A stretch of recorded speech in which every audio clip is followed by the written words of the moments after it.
जालन्यातील विधानसभा जागांवरून महायुतीमध्ये आता रस्सीखेच सुरू झाल्याचं दिसतंय, कारण भोकरदन आणि बदनापूरच्या जागेवर शिवसेनेनं दावा ठोकलाय. शिवसेनेकडील जालन्याच्या जागेवर भाजपनं दावा ठोकलाय, तर जालना विधानसभेतून भाजपचे भास्कर दानवे इच्छुक असल्याचं कळतंय. खुशालपणे त्यांनी ही जागा मागावी, परंतु परंपरागत ही जागा शिवसेनेची आहे आणि त्यांना जागा हवी असेल तर निश्चितपणे त्यांनी घ्यावी, लढावं.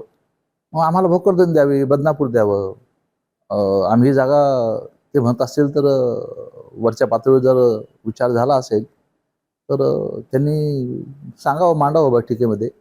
पण हे स्वतः सांगतात का अजून कोणी यांना सांगायला लावतं किंवा वरच्या पातळीवर हे होतं, याचा शहानिशा आम्हाला करावी लागेल.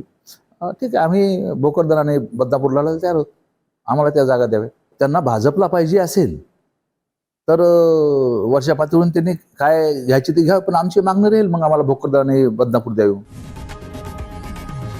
लोकशाही मराठी ऐका, पहा, जागरूक रहा.